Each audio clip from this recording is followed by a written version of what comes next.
Dans cette vidéo, on va apprendre à permuter une série et une intégrale. C'est-à-dire, on va considérer UN, une suite de fonctions définies sur un intervalle i de R et à valeur dans R ou dans C.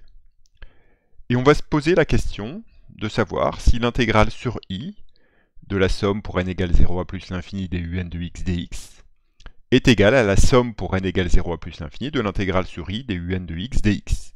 Donc si on peut permuter les deux symboles somme et intégrale ici, et aussi si on peut donner un sens à chacun des membres de cette égalité.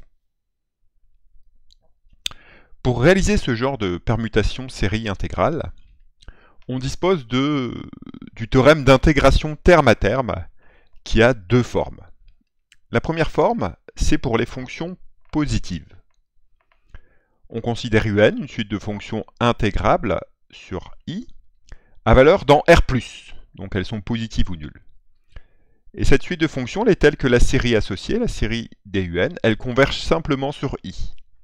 Et aussi, elle est telle que sa somme soit continue par morceaux. Alors, dans 0 plus l'infini, y compris éventuellement plus l'infini, on a l'intégrale sur i de la somme pour n égale 0 à plus l'infini des un de x dx, qui est égale à la somme pour n égale 0 à plus l'infini de l'intégrale sur i des un de x dx. Alors, quelles sont les hypothèses qu'il faut vérifier pour appliquer le théorème d'intégration par terme à terme? On part d'abord d'une suite de fonctions intégrables. On suppose ensuite qu'elles sont à valeur positive ou nulle, à valeur dans R+. On suppose que la série converge simplement et que sa somme est continue par morceaux. Donc ça a un sens ici de parler de somme pour n égale 0 à plus l'infini de un de x et de regarder l'intégrale sur i. Comme tout est à valeur dans 0 plus l'infini, à valeur dans R+, ces deux termes-là, en fait, ont un sens. Éventuellement, tout ça, ça peut être égal à plus l'infini. Et si l'un des deux termes est égal à plus l'infini, l'autre terme est aussi égal à plus l'infini. Donc là, on n'obtient pas directement que la somme pour n égale 0 à plus l'infini de un de x est intégrable.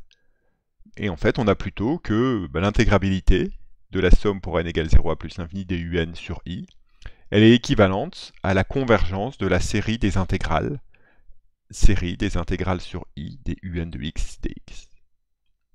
Donc voilà, il faut, quand on a une série à terme positif, ici, que des fonctions qui sont à valeur dans R+, le plus simple, c'est souvent d'utiliser le théorème d'intégration terme à terme, et donc il faut bien vérifier les hypothèses.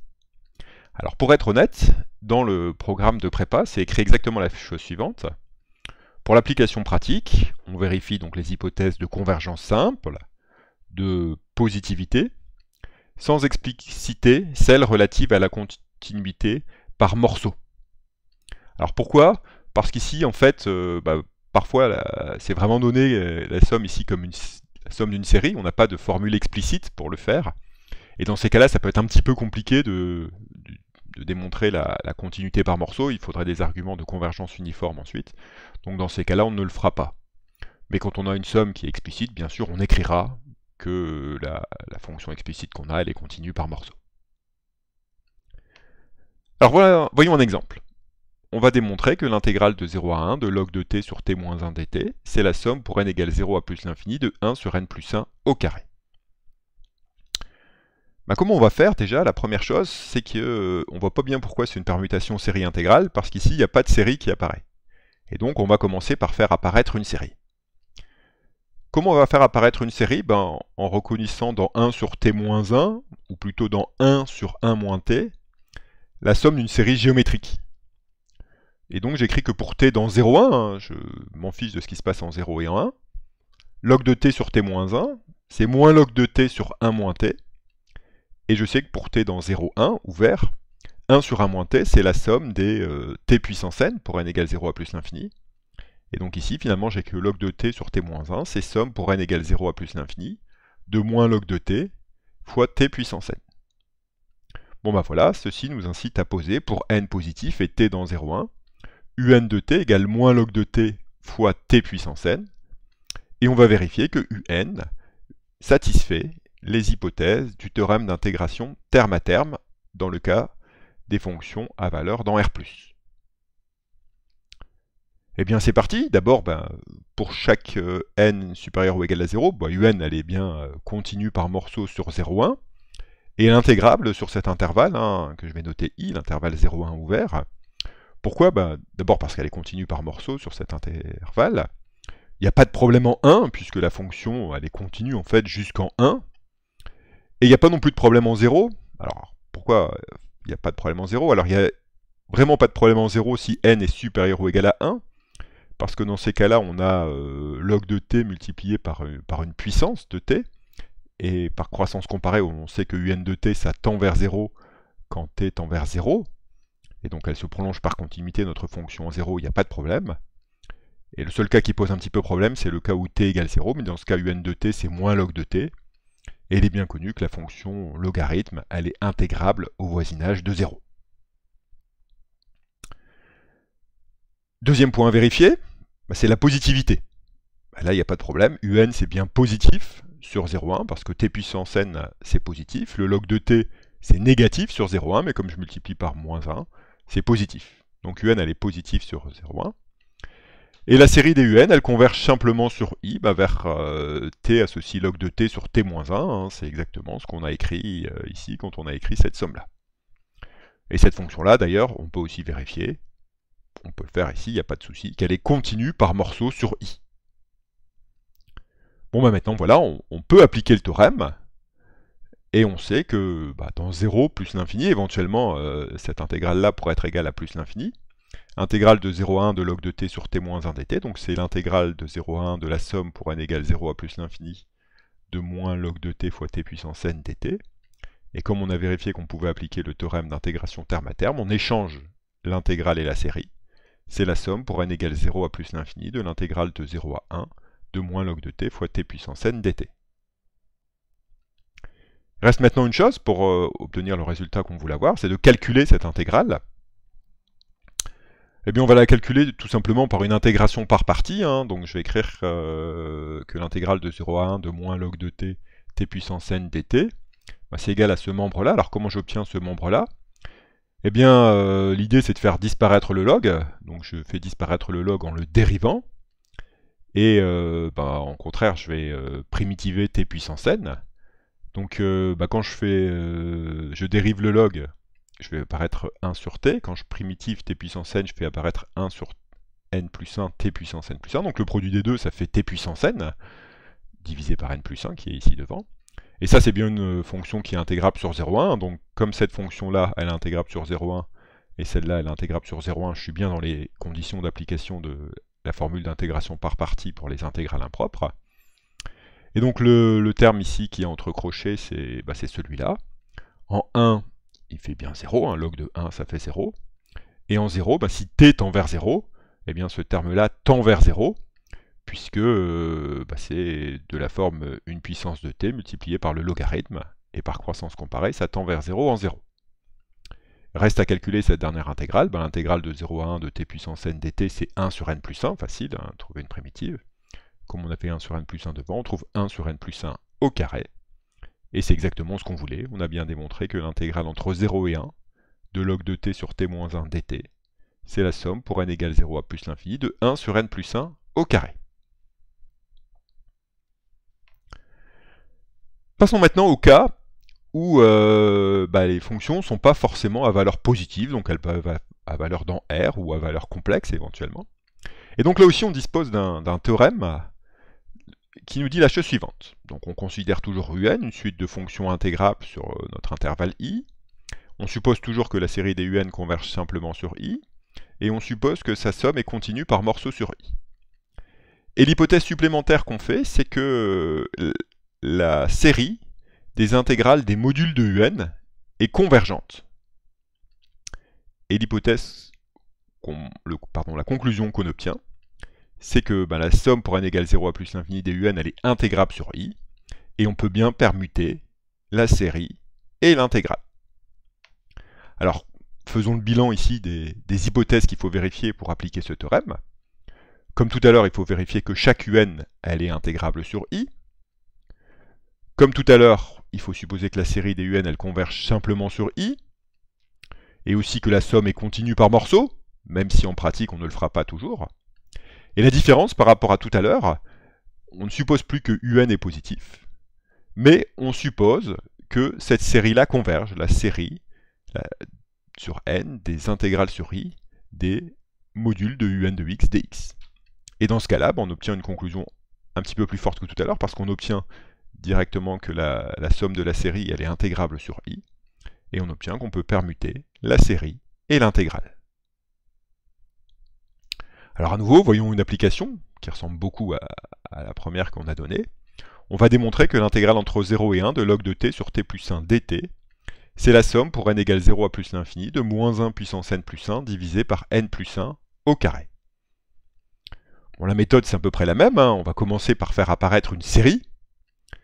Et pour ça, on va écrire que log de t sur 1 plus t, c'est la somme pour n égale 0 à plus l'infini des moins 1 puissance n log de t fois t puissance n. Hein. Je me restreins toujours à t dans l'intervalle ouvert 0,1. Et ça, c'est pour ce que t dans cet intervalle-là. Pour t dans cet intervalle-là, 1 sur 1 plus t, c'est la somme des moins 1 puissance n, t puissance n, c'est encore la somme d'une série géométrique de raison moins t. Bon, mais une fois qu'on a ça, on pose pour n positif et t dans l'intervalle ouvert 0,1, un de t, c'est moins 1 puissance n log de t fois t puissance n, c'est comme tout à l'heure, sauf qu'on a multiplié par moins 1 puissance n. Et on va vérifier les hypothèses. Bon ben voilà, pour tout n supérieur ou égal à 0, un elle est continue par morceau sur 0,1, et elle est intégrable aussi sur 0,1. Hein. De toute façon, c'est le même problème que tout à l'heure si on met des modules, donc il n'y a pas de problème. Plutôt, on a traité le problème tout à l'heure.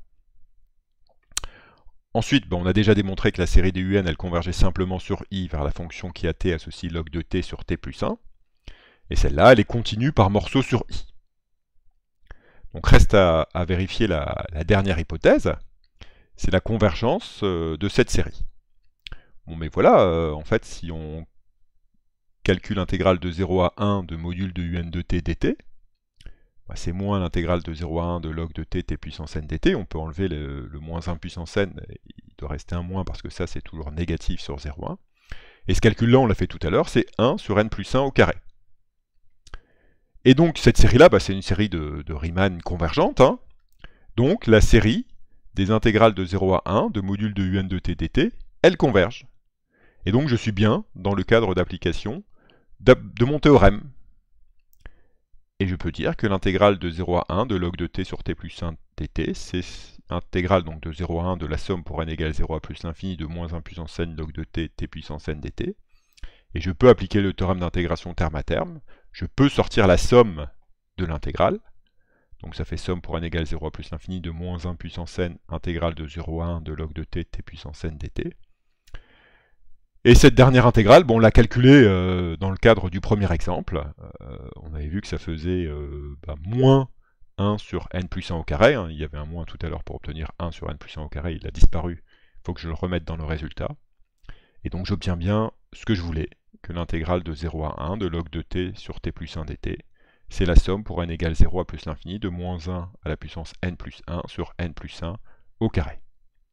Et donc, vraiment, le plus important, si je reviens à l'énoncé de mon théorème, il ne faut surtout pas oublier de vérifier cette hypothèse quand vos fonctions ne sont pas à valeur positive. Alors, il reste un dernier cas, maintenant. On ne peut pas toujours appliquer le théorème d'intégration terme à terme, mais il y a quand même parfois moyen de s'en sortir. Alors, je vais vous expliquer sur un exemple comment on peut faire. Voilà, on voudrait prouver, ça c'est l'énoncé de l'exercice, que l'intégrale entre 1 et plus l'infini de dt sur 1 plus t au cube, c'est la somme pour n égale 0 à plus l'infini des moins 1 puissance n sur 3n plus 2. Et on vous explique même comment faire. On voudrait partir de cette égalité, valable pour t strictement plus grand que 1 sur 1 plus t au cube, c'est la somme pour n égale 0 à plus l'infini de moins 1 puissance n sur t puissance 3n plus 3. Alors j'ai juste expliqué au milieu ici comment on peut obtenir cette égalité. On l'obtient en fait en factorisant par le terme dominant au dénominateur, t au cube. Donc on obtient ici 1 sur t au cube fois 1 sur 1 plus 1 sur t au cube. Et là à nouveau en fait on reconnaît la somme d'une série géométrique de raison moins 1 sur t au cube. Et ça, comme t est strictement plus grand que 1, c'est en valeur absolue strictement plus petit que 1, donc c'est bien une série convergente. Et donc on a bien l'égalité qui est écrite là. Alors évidemment, le premier réflexe, c'est de tenter d'utiliser le théorème d'intégration terme à terme. Et ici, en fait, on ne peut pas. Pourquoi on ne peut pas? Voilà ce qui se passe si j'essaie de l'utiliser. Je pose pour n positif et t strictement plus grand que 1, un de t, c'est moins 1 puissance n sur t divisé par 3 puissance n plus 3. Et donc, pour essayer de l'appliquer, il faut que je calcule l'intégrale entre 1 et plus l'infini de valeur absolue de un de t dt. Bon, ça c'est facile, hein. On fait un petit calcul, on trouve une primitive ici, c'est très facile. On trouve que l'intégrale de cette valeur absolue entre 1 et plus l'infini, ça fait 1 sur 3n plus 2. Mais malheureusement, ça, c'est le terme général d'une série divergente. La somme, pour n égale 1 à plus l'infini, de l'intégrale d'entre 1 et plus l'infini de valeur absolue de un de t dt, c'est divergent. Et donc je ne suis pas dans le cas d'application du théorème d'intégration terme à terme. Je ne peux pas l'appliquer. Ici, j'ai ni des suites positives, ni le fait que la série des intégrales des modules converge. Alors comment est-ce qu'on fait? Quand on ne peut pas appliquer le théorème d'intégration terme à terme, on revient à la série, aux sommes partielles et au reste. Donc ici, j'introduis la somme partielle, Sn de t égale somme pour n égale 0 à grand n moins 1 de un de t. Et le reste, Rn de t, c'est somme pour n égale grand n à plus l'infini de un de t. Et en fait, dans cet exemple-là, je vais prouver ici que l'intégrale entre 1 et plus l'infini de Rn de t dt tend vers 0 quand n tend vers plus l'infini. Et vous allez voir, ça permet assez facilement de conclure. Alors, pour prouver que ça c'est vrai, je vais en fait d'abord commencer par majorer Rn de t, même module de Rn de t. Et le point clé ici, c'est que je peux appliquer le critère des séries alternées ici. Ici, j'ai une série qui est alternée, à cause du moins 1 puissance n, t puissance 3n plus 3, c'est toujours positif. Et la valeur absolue du terme général, elle tend bien vers 0. Et donc quand je regarde le reste d'une série alternée, la valeur absolue du reste d'une série alternée, c'est toujours inférieur ou égal à la valeur absolue du premier terme. Donc la valeur absolue du premier terme, ici, c'est 1 sur t puissance 3n plus 3. Bon, et là, en fait, je pourrais essayer d'appliquer le théorème de convergence dominée, ça marcherait très bien, mais on peut même démontrer à la main que cette intégrale tend vers 0. Pour ça, d'abord, ce que je remarque, c'est que cette inégalité-là, elle me prouve que Rn est intégrable sur 1 plus l'infini, modulo la continuité par morceau sur laquelle on ne s'appesantit pas, même si on pourrait la vérifier, il n'y a pas de problème ici. Et on a à ce moment-là que la valeur absolue de l'intégrale entre 1 et plus l'infini de Rn de t dt, c'est plus petit donc que l'intégrale entre 1 et plus l'infini de la valeur absolue de Rn de t dt. Ici, j'utilise la majoration que j'ai obtenue, c'est plus petit que 1 sur l'intégrale entre 1 et plus l'infini de 1 sur t puissance 3n plus 3 dt. Et cette intégrale, à nouveau, on peut la calculer, on l'a même fait tout à l'heure, et on voit que c'est 1 sur 3n plus 2. Et donc, on a bien démontré que l'intégrale entre 1 et plus l'infini de Rn de t dt, ça tendait vers 0. Comment est-ce qu'on conclut pour notre problème? Ce que j'écris maintenant, c'est que pour n positif, l'intégrale entre... j'écris en fait que 1 sur 1 plus t au cube, c'est s grand n de t plus r grand n de t. Et j'intègre ça entre 1 et plus l'infini. Donc j'ai l'intégrale entre 1 et plus l'infini de dt sur 1 plus t au cube, c'est l'intégrale entre 1 et plus l'infini de Sn de t dt, plus l'intégrale entre 1 et plus l'infini de Rn de t dt. Ce terme-là, j'y touche pas pour l'instant, il se comporte très bien quand grand n tend vers l'infini. Et simplement, ici, je remplace S grand n par sa valeur, c'est la somme pour n égale 0 à grand n moins 1 du n de t. Par linéarité de l'intégrale, je peux sortir la somme de l'intégrale. Ici, attention, c'est une somme finie, j'ai absolument pas besoin d'appliquer quoi que ce soit. Quand j'ai une somme finie, tout se passe bien. Et maintenant, intégrale entre 1 et plus l'infini de un de t dt. Bon, on l'a calculé tout à l'heure, ça fait moins 1 puissance n sur 3n plus 2. Et donc j'obtiens qu'intégrale entre 1 et plus l'infini de dt sur 1 plus t au cube, c'est égal à somme pour n égale 0 à grand n moins 1 de moins 1 puissance n sur 3n plus 2, plus l'intégrale entre 1 et plus l'infini de r grand n de t dt. Et maintenant je peux faire tendre grand n vers plus l'infini. Et donc ça tend vers la somme pour n égale 0 à plus l'infini de moins 1 puissance n sur 3n plus 2. Bon ben voilà, c'est exactement le résultat que je voulais obtenir. C'est pas la seule méthode pour y arriver, là ici j'ai raisonné sur le reste. On aurait aussi pu appliquer directement le théorème de convergence dominé à S grand N. Donc voilà, vous en savez maintenant beaucoup sur comment faire pour permuter une série et une intégrale. Alors n'hésitez pas à vous exercer sur les exercices qu'il y a sur le site. Et à bientôt pour une nouvelle vidéo.